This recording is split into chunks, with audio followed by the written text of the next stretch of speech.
भैया व्हाट्सएप में इकोनॉमिक्स का आईडी भेज देते मैम है मालूम कॉल करके वही చాప్టర్ 2 2 మార్క్స్ క్వశ్చన్స్ చూస్తున్నాం. అమ్మ మ్యూట్ చేయండి.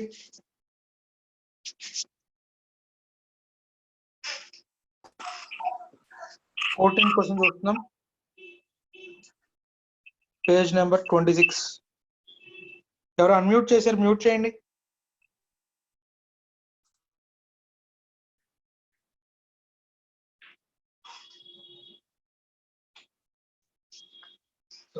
సర్వశిక్షా అభియాన్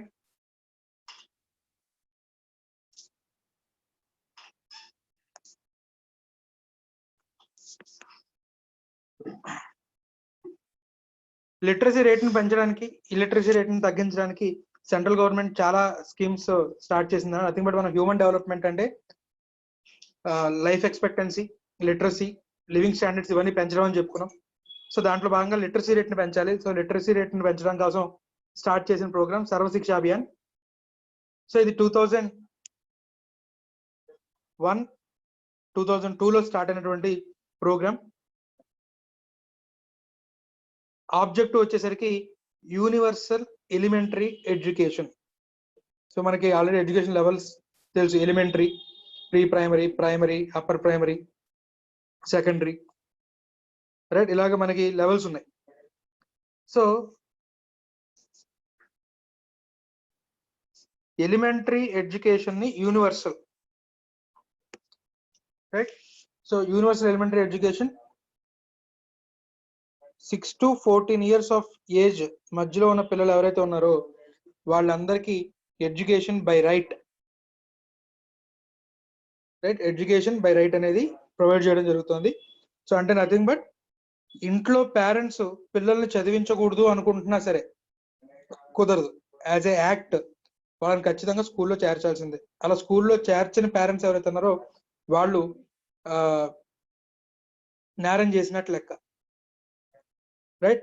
సో మా పిల్లలు మా ఇష్టం, మేము చదివించుకోము. రైట్? మనం ఆల్రెడీ చూసామండి కొన్ని క్వశ్చన్స్ లో పేరెంట్స్ చిల్డ్రన్ ని ఇన్కమ్ ఎర్నింగ్ సోర్స్ లాగా చూస్తారు, రైట్? పూర్లో పావర్టీలో ఉన్న వాళ్ళు రైట్ పిల్లల్ని వ్యవసాయం పనులు పంపించడానికో రైట్ లేదా బెగ్గింగ్ పంపించడానికో చేయడం వల్ల కొంతమంది స్కూలింగ్ కి దూరం అయ్యి లిటరసీ రేట్ తగ్గిపోతుంది, రైట్ అని చదువుకున్నాం. సో అలాంటి వాటిని తగ్గించడం కోసం సర్వశిక్ష అభియాన్ అనేది తీసుకొచ్చి 6 to 14 years ఆఫ్ ఏజ్ పిల్లలు ఎవరైతే ఉన్నారో వాళ్ళందరూ కూడా ఖచ్చితంగా స్కూల్లో ఎన్రోల్ అయి తీరాల్సిందే. స్కూల్లో కనుక ఎన్రోల్ అవ్వకుండా వాళ్ళు బయట ఎక్కడైనా కనిపిస్తే వాళ్ళని తీసుకెళ్లి డైరెక్ట్ గా స్కూల్లో కూర్చోబెట్టచ్చు. వాళ్ళ తల్లిదండ్రులు కూడా అడగడానికి లేదు. సో అలాంటి ప్రోగ్రామ్ ఇది Sarva Shiksha Abhiyan, right? Nothing but enrolment రేషియోని పెంచడం. 6 నుంచి 14 సంవత్సరాల పిల్లలు ఎవరైతే ఉన్నారో వాళ్ళందరినీ కూడా స్కూల్లో ఉండాలి. ప్రతి ఒక్కళ్ళు కూడా బయట ఎవరు కూడా చదువు లేకుండా ఉండకూడదు, స్కూల్లో చేరని వాళ్ళు ఉండకూడదు అనేది దాని aim by 2010. Right? It aims to bridge social, regional and gender gaps through the active participation of community in the management of schools. Right? Only అది జనరల్ గా మీరు కొంచెం పల్లెటూరులకు వెళ్తే ఈ ఎండాకాలం సెలవుల్లో గవర్నమెంట్ టీచర్స్ ఎవరైతే ఉన్నారో వాళ్ళు ఇంటింటికి తిరిగి పిల్లలు ఎవరైతే ఉన్నారో వాళ్ళు స్కూల్లో జాయిన్ అయ్యారా లేదా, వాళ్ళు ఆ ఊర్లో ఉన్న స్కూలే కదా, ఎక్కడో చోట జాయిన్ అయితే పర్లేదు, ఎక్కడ జాయిన్ అవ్వలేదు వాడి పేరు లిస్ట్ లో లేదు, రైట్? వాడిని స్కూల్లో ఎన్రోల్ చేయిస్తారు, పేరెంట్స్ ఒప్పించి ఎన్రోల్ చేయిస్తారు, రైట్? ఒకవేళ అలా ఎన్రోల్ చేయించుకో పేరెంట్స్ కనుక ఎదురు తిరిగితే పోలీసులను తీసుకొని వెళ్ళి మరి ఎన్రోల్ చేయిస్తారు, రైట్? సో ఇది మనకి and only not only teachers, ఆ సొసైటీ కానివ్వండి, ఆ చుట్టుపక్కల ఉన్న వాళ్ళు కూడా యాక్టివ్ పార్టిసిపేషన్ తీసుకొని ఎన్రోల్మెంట్ ని పెంచాలి అని చెప్తారు. సో ఇది Sarva Shiksha Abhiyan. Next 15th question వచ్చేసరికి జనని సురక్ష యోజన.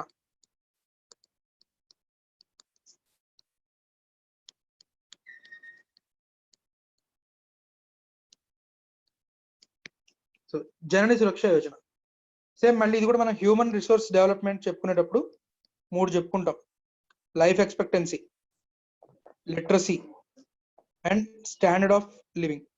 సో ముందంటూ పుట్టినవాడు హెల్తీగా పుట్టాలి, పుట్టిన తర్వాత ఇమ్మీడియట్ గా చనిపోయేవి తగ్గించాలి, అలాగే లేబర్ టైంలో, డెలివరీ టైంలో మదర్స్ చనిపోయే రేట్ తగ్గించాలి. అంటే సే మనకి maternal mortality rate maternal MMR maternal mortality rate ని తగ్గించాలి. రైట్, ఓకే, పుట్టిన తర్వాత పుట్టి బతికాడు, హెల్దీగా ఉన్నాడు, ఆ తర్వాత వాడికి చదువు అందించాలి. చదువు అందించిన తర్వాత వాడికి ఉద్యోగం చూపించి, ఇన్కమ్ సోర్స్ చూపించి, పర్ క్యాపిటల్ ఇన్కమ్ ఇచ్చి స్టాండర్డ్ ఆఫ్ లివింగ్ పెంచాలి. సో ఇది ఓవరాల్ గా. సో అందువల్ల ఫస్ట్ లైఫ్ ఎక్స్పెక్టెన్సీలో కనుక చూస్తే అటు ఇన్ఫాంట్ మోర్టాలిటీ రేట్ తగ్గించాలి, అలాగే ఎంఎంఆర్ కూడా తగ్గించాలి. సో అలా ఎంఎంఆర్ ని తగ్గించడంలో భాగంగా maternal mortality rate, safe deliveries చేసి, రైట్, లేబర్ టైంలో, డెలివరీ టైంలో మదర్స్ ని ప్రొటెక్ట్ చేయడం కోసం, మదర్స్ మోర్టాలిటీ రేట్ ని తగ్గించడం కోసం స్టార్ట్ చేసిన program Janani Suraksha Yojana, which was started in the year 2005 and 2006. Objective is to provide safety to pregnant women at the time of child birth. Right, so child birth టైంలో safety ఇవ్వాలి అంటే ఏం చేయాలి? Institutional deliveries పెరగాలి. ఇన్స్టిట్యూషనల్ డెలివరీస్ అంటే ఒకప్పుడు right delivery అంటే ఇంట్లో చేయించేవాడు, మంత్రగత్తెలు వాళ్ళు వీళ్ళు వచ్చి, మంత్రసానులు వీళ్ళు వచ్చి చేయించేవాడు. సో అలా కాకుండా trained persons and institutional deliveries అంటే nothing but primary health centres లో కానివ్వండి, లేకపోతే గవర్నమెంట్ హాస్పిటల్స్ కానివ్వండి, రైట్, లేదా హెల్త్ కేర్ సెంటర్స్ కానివ్వండి, ఎక్కడో చోట ఇన్స్టిట్యూషనల్ డెలివరీస్ జరగాలి. రైట్, సో రిమోట్ ఏరియాస్ అయితే కనుక, సో ఇప్పుడు మనకి 104 అంబులెన్సెస్ ఉన్నాయి. సో 104 ద్వారా డెలివరీస్ కానివ్వండి.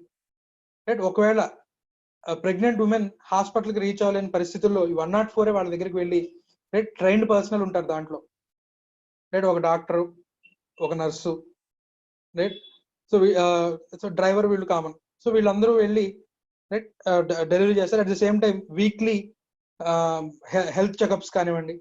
రైట్, సో ప్రెగ్నెంట్ ఉమెన్ ఆ రూరల్ ఏరియాస్ నుంచి సిటీ దాకా రానవసరం లేకుండా వీళ్ళే వీక్ ఒకసారి లేదా మంత్లీ ఒకసారి హెల్త్ చెకప్ క్యాంప్స్ పెట్టి, రైట్, హెల్త్ ఎప్పటికప్పుడు చెకప్ చేస్తూ అవసరమైన మందులను ఇస్తూ, రైట్, సో అలాగా healthy pregnancy, through out pregnancy హెల్దీగా ఉండడం ఒక ఎత్తు, at the time of pregnancy institutional delivery జరగడం ఒక ఎత్తు.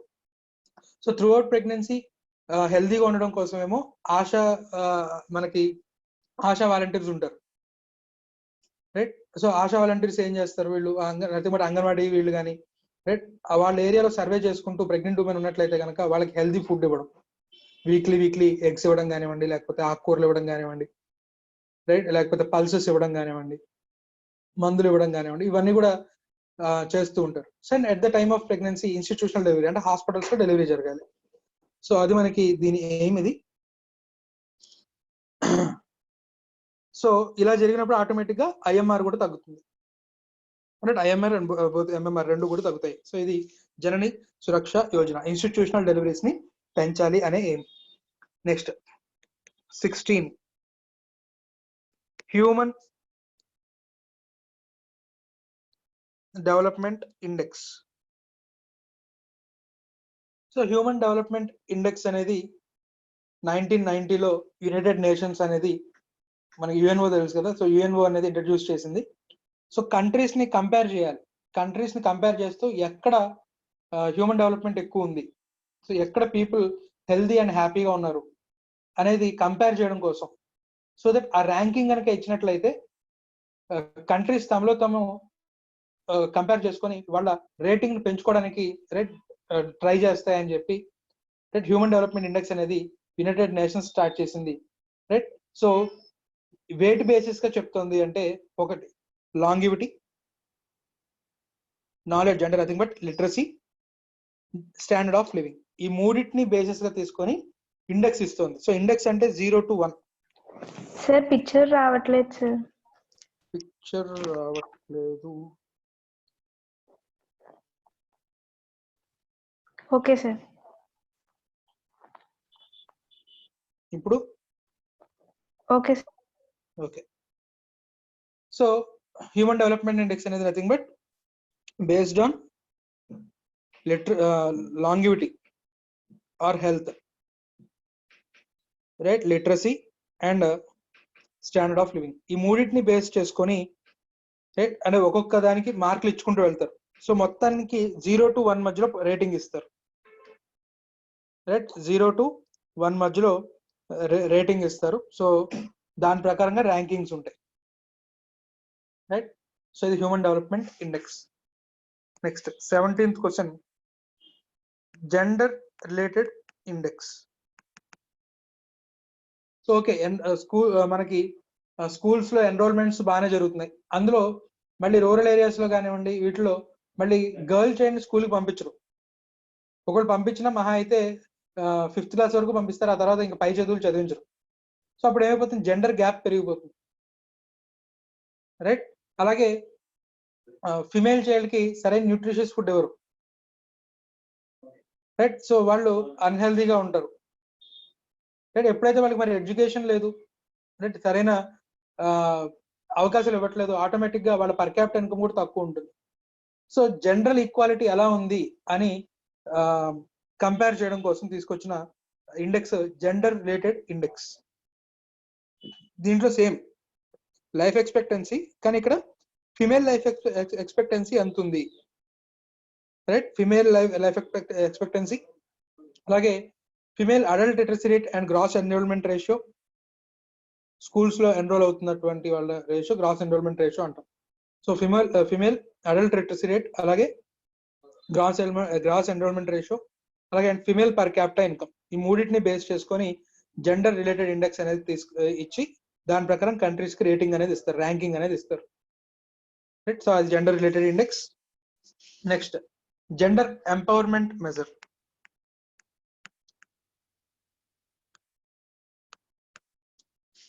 సో పొలిటికల్, ఎకనామిక్ వీటిలో ఫిమేల్ కి ఎంత వరకు పార్టిసిపేషన్ ఉంది, ఓన్లీ వంటింటిగా పరిమితం చేస్తున్నారా, టోటల్ ఉద్యోగాల్లో ఎంతమంది ఫిమేల్ ఉన్నారు, right. Total MLAs and MPs లో ఎంతమంది ఫిమేల్ ఉన్నారు, లోకల్ గవర్నమెంట్ బాడీస్ లో ఎంతమంది ఫిమేల్ ఉన్నారు, రైట్. అట్ పొలిటికల్ గా and at the same time economic గా, రైట్. సో వాళ్ళకి ఎంతవరకు అవకాశాలు ఈక్వల్, అంటే డిస్క్రిమినేషన్ లేకుండా ఎంతవరకు వాళ్ళకి అవకాశాలు వస్తున్నాయి, రైట్.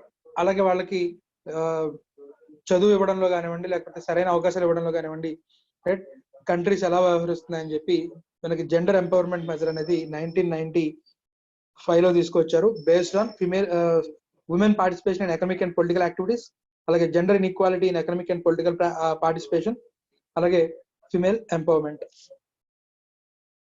నెక్స్ట్ 19th క్వశ్చన్ వచ్చేసరికి human poverty index.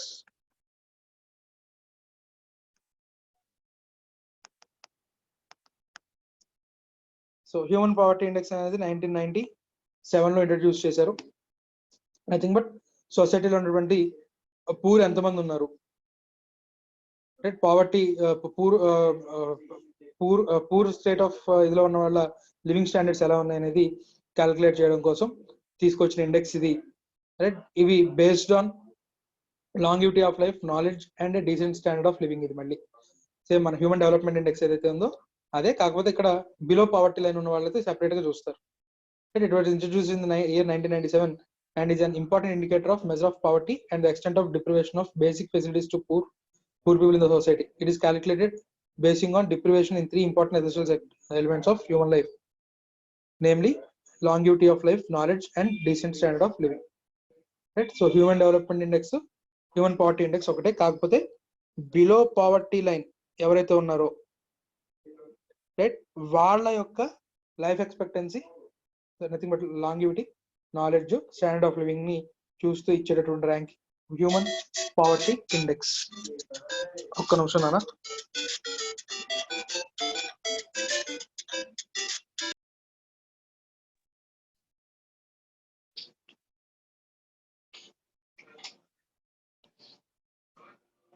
So the human poverty index complete అయింది నాన్న. Next total fertility rate.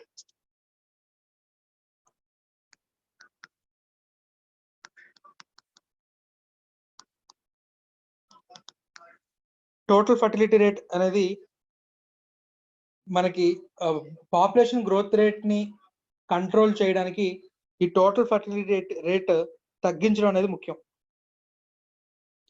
Say women productive age of conceiving, అంటే చైల్డ్ బర్త్ ని ఇవ్వగలిగే, అంటే కన్సీవ్ అయ్యగలిగే ఏజ్ సే 15 years నుంచి ఒక 50 years వరకు అనుకుందాం, 45 or 50. Right. So fertility rate, fertile years.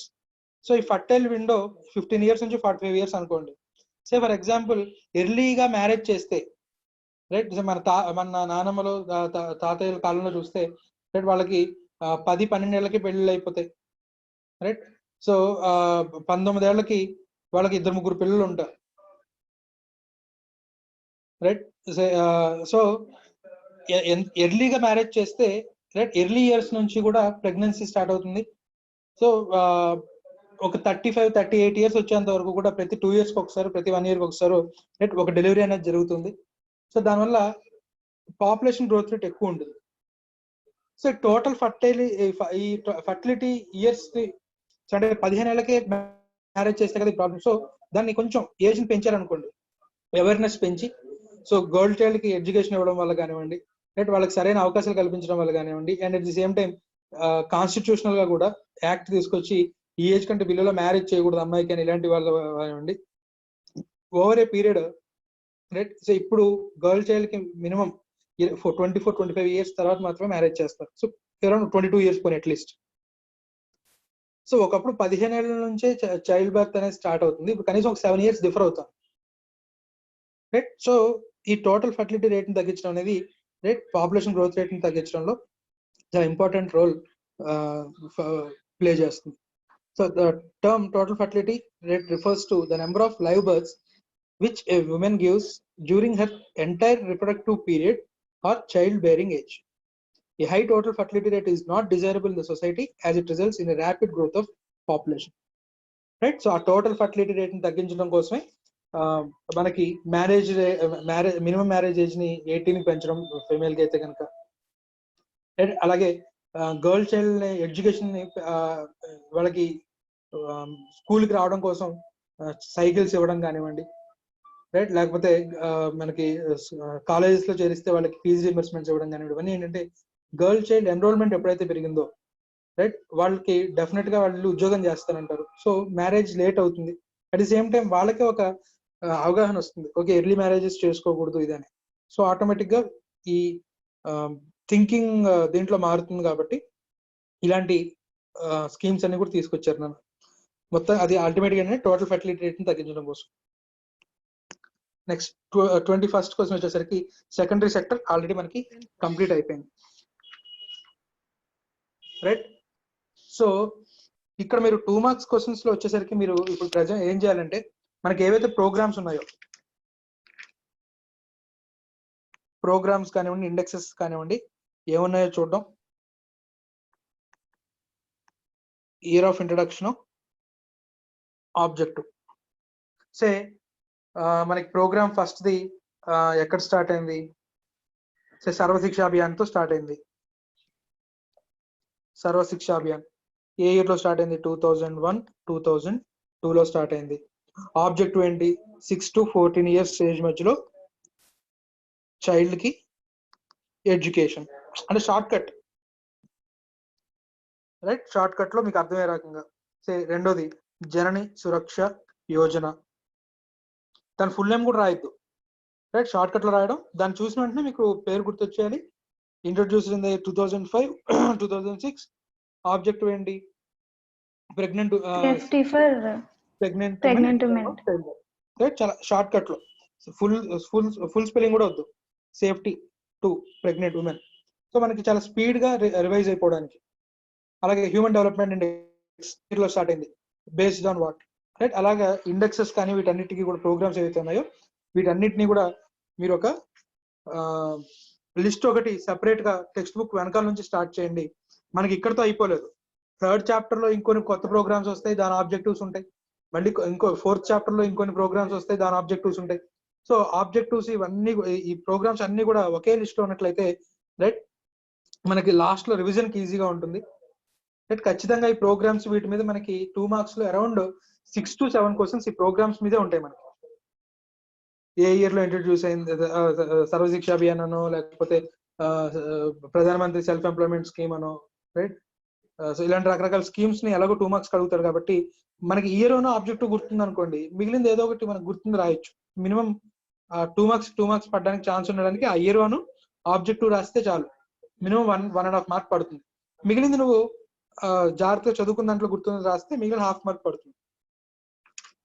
మనకి ఫస్ట్ ఇయర్ లో ఎకనామిక్స్ లో మార్కులు సంపాదించినంత ఈజీ కాదు సెకండ్ ఇయర్ లో సంపాదించడం, ఎందుకంటే మెమరీ బేస్డ్ అని చెప్పాం. సో మనం మెమరీ బేస్డ్ కాబట్టి షార్ట్ నోట్స్ రాసుకోవాలి, నెంబర్ ఆఫ్ టైమ్స్ చదవాలి, రివైజ్ చేసుకుంటేనే 90+ మార్క్స్ వస్తాయి మనకి, రైట్. సో ఎగ్జామ్ ఉంటుందా, ఎగ్జామ్ ఉండదా, ఎకడమిక్ ఇయర్ ఉంటుందా, ఎకడమిక్ ఇయర్ లేదా అనేది పక్కన పెడితే, రైట్, మనం చదువుకుంటూ వెళ్దాం. ఒకవేళ అకాడమిక్ ఇయర్ క్యాన్సిల్ అయిందో లేకపోతే అవసరం లేదు మీకు సిలబస్ తగ్గిస్తారు అని ఇవేముందో దాని ప్రకారం మనం అడ్జస్ట్ చేసుకున్నాం. ఒకవేళ అకాడమిక్ ఇయర్ కనుక లేకపోతే మనం ఫౌండేషన్ కోచింగ్ స్టార్ట్ చేద్దాం. ఇవేం అకాడమిక్ ఇయర్ లేదు అవసరం లేదు అన్నారు అనుకోండి, ఇంట్లో మీరు ఖాళీగా కూర్చొని పబ్జీనో లేకపోతే టీవీలో చూడలేరు కదా, ఏదో ఒకటి మేము ఎంగేజింగ్ గా ఉండాలి కాబట్టి మనం దాని ప్రకారం ఫౌండేషన్ కోచింగ్ స్టార్ట్ చేసేద్దాం. Okay sir. ఖాళీగా ఉండొద్దు. అలాగే మీరు కూడా మ్యాథమెటిక్స్ ఎక్కువ మనం ప్రాక్టీస్ చేయండి. ఎందుకంటే లాస్ట్ మార్క్స్ ప్యాటర్న్ కనుక చూస్తే మ్యాథ్స్ లో ఇబ్బంది పడుతున్నారు. సిలబస్ ఎక్కువే కాదన్నాం, కానీ నెంబర్ ఆఫ్ టైమ్స్ ప్రాక్టీస్ చేయండి. అంతేగాని క్లాస్ వినేసి వెళ్ళి ఖాళీగా కూర్చోవడం కాదు, ప్రాక్టీస్ బాగా చేయండి. తర్వాత అకౌంట్స్ బాగా ప్రాక్టీస్ చేయండి. సెకండ్ ఇయర్ అకౌంట్స్ ఏదైతే ఉందో అది మనకి ఫౌండేషన్ లో చాలా చాలా చాలా చాలా చాలా చాలా చాలా వెయిటేజ్ అది, రైట్. అండ్ అలాగే మనకి సిలబస్ అంటే ఐపీ టెక్స్ట్ బుక్ లో ఉన్న క్వశ్చన్స్ కాకుండా సార్ చేత నేను ఇంకొన్ని క్వశ్చన్స్ ఫార్వర్డ్ చేయిస్తాను, ఆ క్వశ్చన్స్ కూడా ఆన్సర్ చేయండి. సార్ కూడా మీరు ఫస్ట్ ఆన్సర్ చేసిన తర్వాత సార్ కూడా వాటిని మళ్ళీ క్లాస్ లో సెపరేట్ గా దాని మీద సెషన్ తీసుకుంటారు. అది బట్ ఫౌండేషన్ లెవెల్ అంటే ఫౌండేషన్ లెవెల్లో మీకు ఈ క్వశ్చన్స్ ఎలా అడుగుతారు ఈ చాప్టర్స్ నుంచి అనేది తెలియడం కోసం ఆ ప్రాబ్లమ్స్ కూడా మీకు ఫార్వర్డ్ చేయిస్తాను మెటీరియల్, దాన్ని కూడా సాల్వ్ చేయండి. అంటే అంతేగాని టైం దొరికింది కదా అని చెప్పి టీవీల ముందు వాటి ముందు కూర్చోవద్దు. ఓకే, సో ఇక్కడికి సెకండ్ చాప్టర్ కంప్లీట్ అయింది. మనం నెక్స్ట్ నేషనల్ ఇన్కమ్ స్టార్ట్ చేద్దాం. ఇది కొంచెం పెద్ద చాప్టరే. నేషనల్ ఇన్కమ్ చిన్నది, అగ్రికల్చర్ సెక్టర్ పెద్దది. సరే, నెక్స్ట్ క్లాస్ లో నేషనల్ ఇన్కమ్ స్టార్ట్ చేద్దాం. సెషన్ ఎండ్ చేస్తున్నాను. డౌట్స్ ఏమైనా ఉన్నాయా?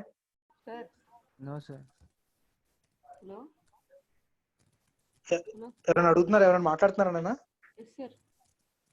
ఎవరు? చెప్పున్నానా? షార్ట్ ఆన్సర్స్ లో ఇంకా కొన్ని క్వశ్చన్స్ ఉన్నాయి కదా సార్, అవి చదవాలా అక్కర్లేదు సార్? షార్ట్ ఆన్సర్స్ లో ఇంకా అంటే నేను చెప్పిన వరకు చదివితే చాలు నాన్న. ఓకే సార్, నేను చెప్పిన వరకు చదివితే చాలు. అండ్ లాస్ట్ లో వచ్చేసరికి ఇంకేదైనా మిగిలిపోయిన ఇంపార్టెంట్ క్వశ్చన్స్ కానీ ఏమైనా ఉంటే కనుక మనం లాస్ట్ లో మళ్ళీ డిస్కస్ చేస్తాం. ఇప్పటి వరకు నేను చెప్పిన అయితే సరిపోతాయి మీకు. Okay sir. ఓకే నాన్న, సెషన్ ఎండ్ చేస్తాను. Okay sir.